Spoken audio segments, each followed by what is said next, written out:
the show. This is The Agenda. We're live from the SABC TV Outside Broadcast Center in Auckland Park, Johannesburg. I'm Desiree Chauke, Trifosa Nzulingwe and Fortune Madala are your sign language interpreters. Let's take you back to Abongile Dumako now, who is going to give us a summary of what Chief Justice Mogoeng Mogoeng had to say. Abongile, thank you so much for joining us now. We've just listened to the Chief Justice. How are you summarizing what he has been saying?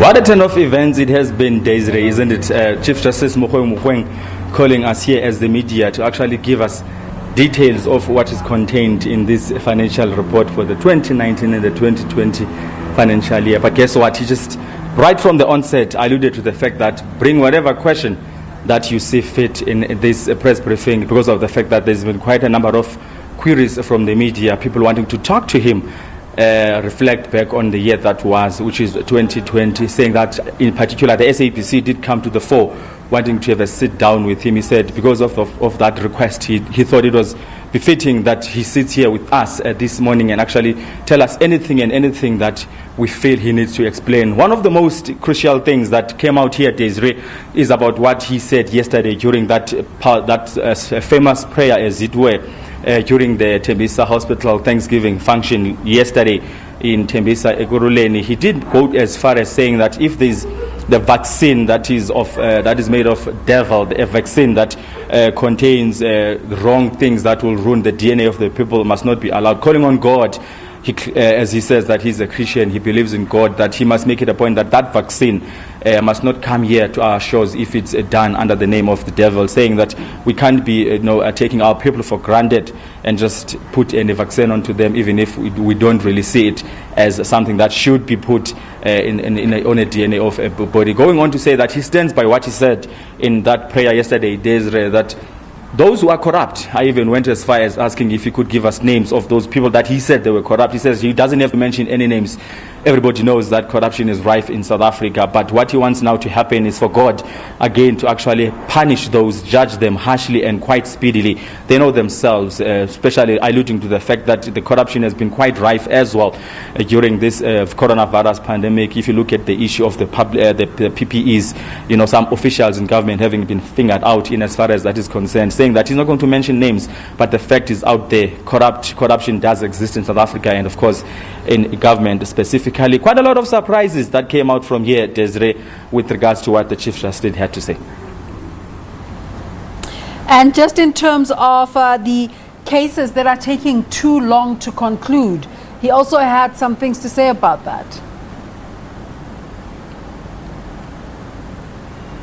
Certainly referring to that of Judge President John Hlophe, but he's saying that some of those cases are exceptional cases, saying that the judiciary is doing all it can to make it a point that people that do get, a fair trial in regards to them being in and out of the courtroom, saying that for the fact that it is in the public domain, for the fact that something is being done about it, means that there is no hidden agenda, because the question was to an extent that does that not have any negative impact then on the judiciary, how individuals are treated when it comes to them being in and out of court, saying that he doesn't see it in that manner.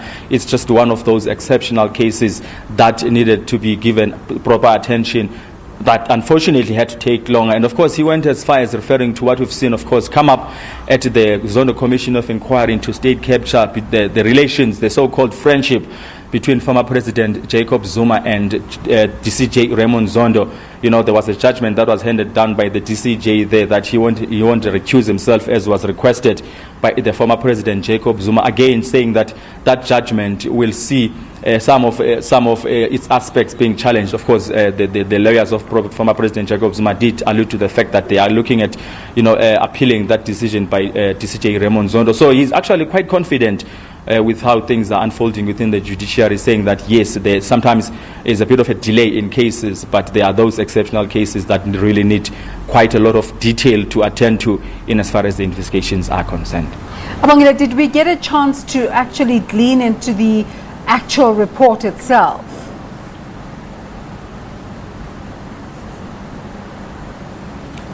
To be quite honest with you, Desiree, even when he was doing the presentation, he didn't even go through this book that I showed you earlier on. He just kind of paraphrased what was there, expressing, of course, that he was satisfied and happy with how things have turned out for this financial year, saying that under normal circumstances he would have had a proper setup where he was going to go on to details as to basically what is contained in this document. But because of the COVID-19 regulations, he had to do it in this manner. But what just was all over the news regarding his prayer yesterday dominated or took the center stage, that even he was willing to sort of just browse through, as I'm saying, through what is contained in this document. He just gave us these copies to actually go and read through ourselves. I won't lie to you, I haven't really had a chance to go through it, but I was saying, as I was saying in our earlier crossing, that I've seen that there's been quite a lot of appointments that were made in the judiciary, your magistrates and them having been appointed throughout the country, which when I looked at it earlier on in the form of a soft copy, that's where the chunk of the budget was actually allocated to for this past financial year. But Chief Justice Mogoeng Mogoeng standing by his stance on how he feels about the debate that is going on the coronavirus vaccine across the world. Just your sense in terms of your colleagues, it's quite a big opportunity getting a chance to interact with the Chief Justice, especially as a collective. What did you take away from some of the questions that came away from some of the journalists?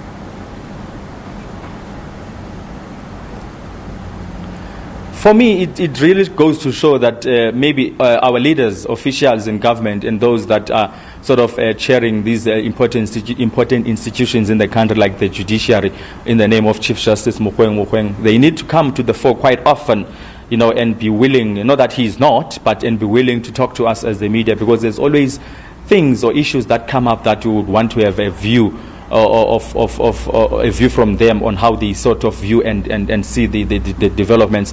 Like, for instance, the issue of Judge President John Hlophe has been in the headlines for quite a long time, but because we make these inquiries to his media people, then it takes all forever to be responded to. I think from the hunger that we had as a media here to actually ask as many questions as possible goes to show that more needs to be done in as far as being accessible and available to the media to be able to help us to understand the country as well, to understand what is happening within any sphere or any sector within the country.